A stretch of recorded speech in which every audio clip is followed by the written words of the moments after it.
Alhamdulillah, akhirnya channel YouTube Bising Kali telah berusia 1 tahun. Banyak video sudah kita produksi, mulai dari podcast, sidak, dan jadi wewe gombel. Tapi akhir-akhir ini kontennya lesu, mungkin karena si Basri nggak kurus-kurus. Tapi gimana ya caranya bikin dia jadi kurus? Kalau nanti badai kan datang, angin akan buat kau goyah. Maafkan, hidup memang ingin kau geser lah wak lah, ini masih syuting. Memang wak labu memang. Ulang lagi. Ingin kau lebih kuat.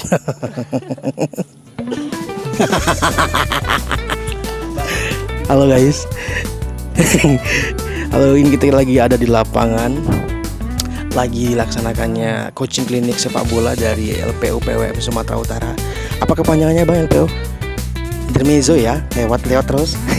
Lembaga Pengembangan Olahraga Masyarakat PWM Sumatera Utara. Oke, mantap. Itu dia LPU PWM Sumatera Utara. Dan ini dihadiri oleh berbagai sekolah dari Muhammadiyah ya, khususnya untuk guru olahraga, betul Pak? Ini olahraga kan? Nggak atletis banget. Apa Pak? Apa namanya? Sumo, kan olahraga juga sumo ya, sumo. Dan ya, ini berlangsung dari semalam ya guys. Ya Mbak. Entah. Ini berlangsung dari semalam. Dan Olahraga Bapak apa? makan bagian dari olahraga Pak. Itu nggak olahraga. Orang kalau bilang aku suka olahraga kayaknya nggak percaya Pak. Enggak. Itu lain. Kalau bowling. Mana ada bowling 3 jari ku tabok kau. Yang dimasukkan 3. Iya, dimasukkan jadi. Tit. Oke. Dan ya, hari ini kegiatannya ada banyak sekali. Cuman di pagi hari ini kita lagi coaching klinik bersama coach andalan kita. Let's see. Mari kita lihat. Itu dia.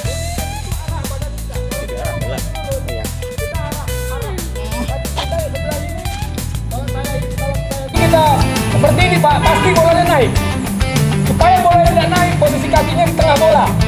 Pengenaan bola di Oke Pak, ini lihat Pak, saya peragakan. Dan lebih lagi, kaki dalam, kaki luas, dan kembali.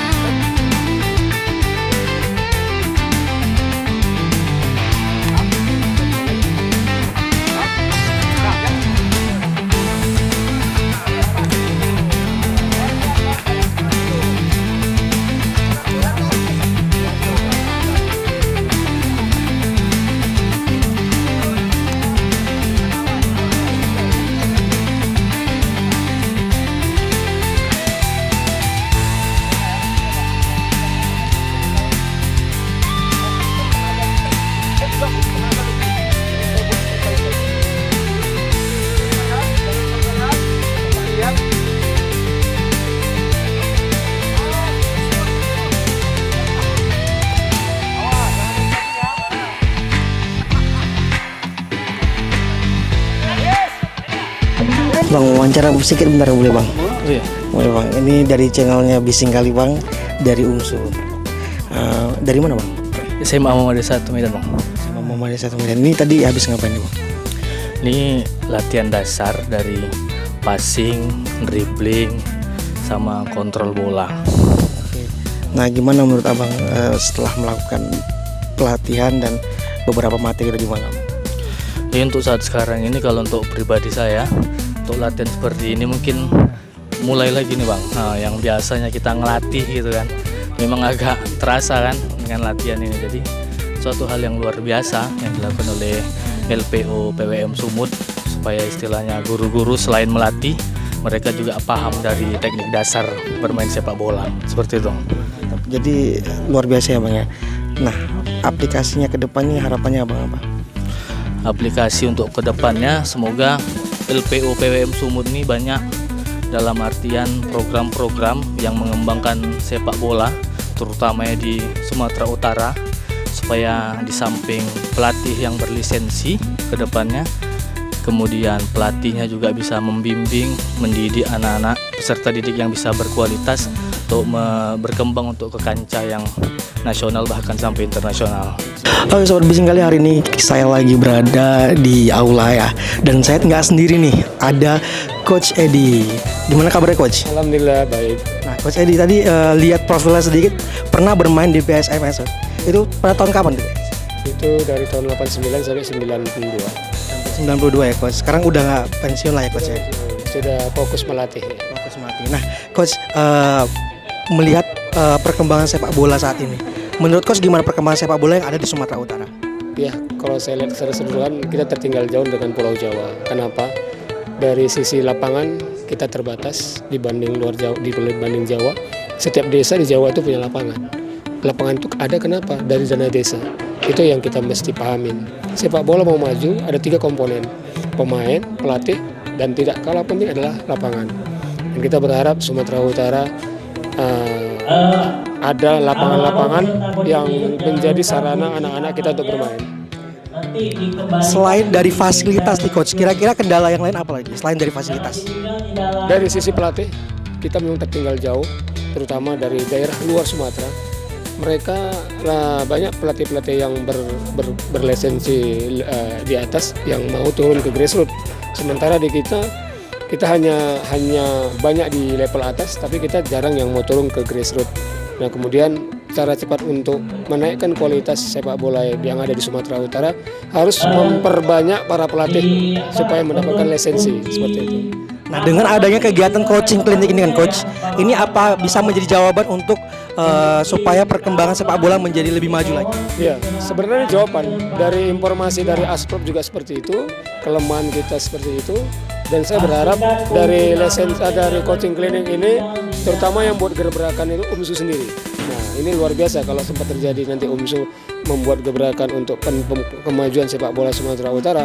Ini satu-satunya organisasi Islam yang memberi gebrakan yang terbaru lah seperti itu. Dan bukan berarti nggak mungkin bahwasanya nanti kedepannya ada bibit-bibit unggul dari UMSU ya Coach ya?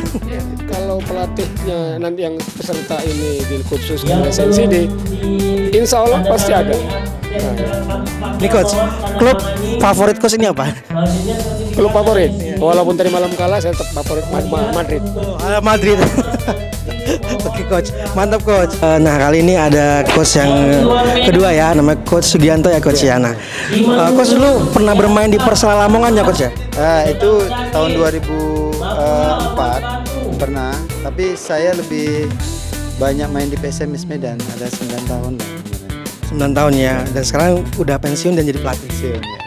Nah, Coach, tadi kalau bertanya sama Coach Edi tentang perkembangan sepak bola di Sumatera Utara. Nah, sekarang saya ingin bertanya tentang perkembangan sepak bola yang ada di Indonesia menurut Coach semana saat ini. Ya. Kalau perkembangan sekarang di Indonesia, ya, apalagi sekarang Indonesia kan menuju Piala Dunia kan, tim U17-nya itu lolos. Ya. Kemudian yang seniornya ini lagi berjuang untuk putaran ketiga. Ya. Antusias seluruh rakyat Indonesia itu sangat merindukan sekali itu. Jadi dari mulai anak-anak ya sampai orang tua semua sekarang suka sepak bola. Memang dari dulu memang kita memang suka sepak bola, tapi dengan adanya sekarang timnas kita itu jadi semuanya jadi terikut gitu. Mudah-mudahan Indonesia lolos ke Piala Dunia. Nah, perkembangan yang sekarang ini dari mulai kompetisi sekarang ini Asprop PSSI, yang dari PSSI semuanya ini lagi membangun, apalagi untuk pelatih-pelatihnya.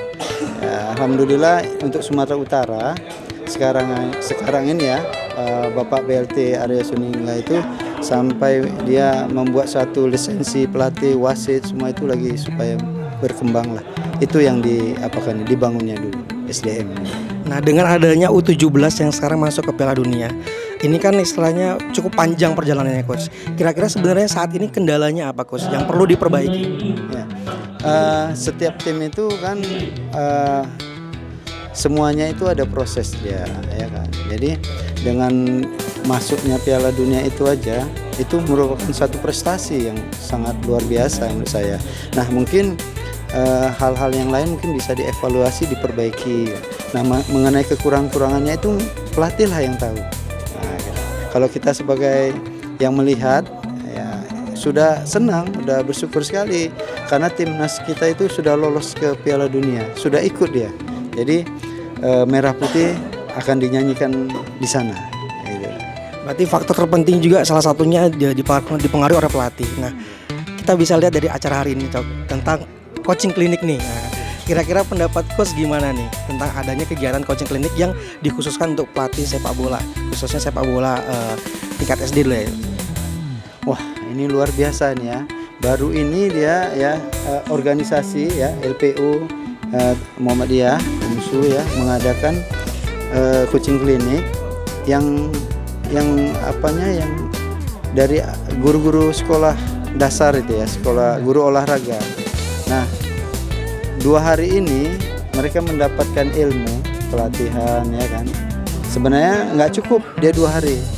Nah, sebaiknya kalau misalnya nanti kita sarankan sama sama UMSU-nya, LPU-nya ya sama pengurusnya, kalau bisa guru-guru olahraga Muhammadiyah itu ikut penataran lisensi. Karena kenapa? Dengan mereka ikut lisensi, mereka akan melatih anak-anaknya itu dengan benar gitu. Dan disitulah dia kuncinya untuk menciptakan bibit-bibit pemain yang baik dan unggul gitu. Nah, mudah-mudahan itu terlaksana lah harapan kita semua. Nah, coach, kalau kayak saya nih coach nggak pernah olahraga, kira-kira bisa jadi pelatih nggak nih coach? Insya Allah bisa. Pada dasarnya semua orang dari nol, ya kan. Kalau kita prosesnya mau belajar terus, semuanya bisa, ya. Yang penting niat kita. Nah, kalau sampai sekarang pun saya masih belajar, nah itu terus proses itu karena belajar itu sampai akhir. Nah, itulah bisa, insya Allah. Masih ada harapan berarti. Nah, izin coach, klub favorit coach apa nih? Kalau klub favoritnya ya Indonesia sih, timnas. Saya nggak ada favorit yang lain. Saya memang cinta timnas. Cinta mati timnas Indonesia. Semoga bisa terus melaju ke Piala Dunia. Amin. Makasih banyak ya coach. Coach, izin terakhir nih coach. Boleh kasih pantunnya coach. Ubur-ubur ikan lele, bising kali luar biasa le. Gitu. Saya coach ya. Okay. Ubur-ubur ikan lele, bising kali luar biasa le. Gitu ya? Iya. Ya coach. Ubur-ubur ikan lele, bising kali luar biasa le. Mantap. Makasih banyak coach. Ada. Luar biasa. Oke, hari ini kita udah interview bareng coach dan tentunya bareng teman-teman pelatih. Sangat luar biasa, informatif dan motivasi itu buat saya ya, biar bisa berolahraga karena malas sekali berolahraga. Jangan lupa untuk like, comment, subscribe dan sampai jumpa di episode bising kali berikutnya. Bye bye.